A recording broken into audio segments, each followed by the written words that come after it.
മയ്യത്ത് മറമാടിയ ശേഷം പലപ്പോഴും മയ്യത്ത് നമസ്കാരം നടന്ന ആ പള്ളിയിൽ കൂടിയ ആളുകൾക്ക് ചായയും പലഹാരങ്ങളും മറ്റും വിതരണം ചെയ്യുന്ന ഒരു സമ്പ്രദായം ചിലയിടങ്ങളിലെല്ലാം കാണുന്നു.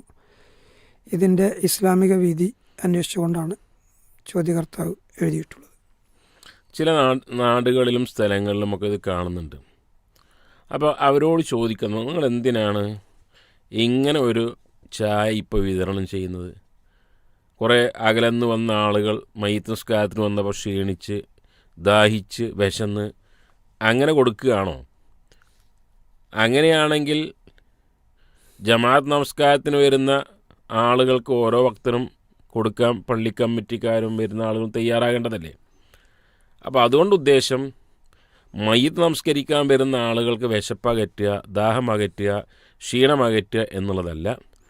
മറിച്ച് അതൊരു സമ്പ്രദായമായി, അതൊരു പുത്തൻ ആചാരമായി കൊണ്ടുവരിക. അത് പ്രതിഫലം കിട്ടും, കൂലിയുണ്ട് മയ്യത്തിനോ മറ്റൊക്കെ എന്നുള്ളത്. മരണപ്പെട്ടവർക്ക് കിട്ടുമെന്ന വിശ്വാസത്തിലാണെന്നാണ് മനസ്സിലാക്കുന്നത്. അതെ, അതേതായിരുന്നാലും ഒരു ബിദ്അത്താണ്. ഇസ്ലാം അംഗീകരിച്ച ഒരു സുന്നത്തായ കാര്യമല്ല. മറിച്ച് ഇങ്ങനൊരു ആചാരം സഹായിമാരുടെ കാലത്ത് പല സഹായിമാരും കുന്നാ നഅുദ്ദുൽ ഇജ്തിമാ അലി അഹ്ൽ മയ്യിത്ത് മിനൻ നിയാഹ, മയ്യത്തിൻ്റെ വീട്ടുകാരിലേക്ക് ഒരുമിച്ച് കൂടൽ ഇസ്ലാം വിരോധിച്ച നിയാഹത്തിൽ അട്ടഹസിച്ച് കരയുന്നതാണ് ആയിട്ട് പല സഹാബിമാർ തന്നെയും ഹദീസുകളോട് അറിയിച്ചു തന്നിട്ടുണ്ട്. അപ്പോൾ മരിച്ച ശേഷം പള്ളിയിൽ വെച്ചാകട്ടെ വീട്ടിൽ വെച്ചാകട്ടെ ഇങ്ങനെ ഭക്ഷണം ഉണ്ടാക്കലും പലഹാരം കൊടുക്കലുമൊക്കെ ഇസ്ലാം പഠിപ്പിച്ച് തന്നിട്ടില്ല.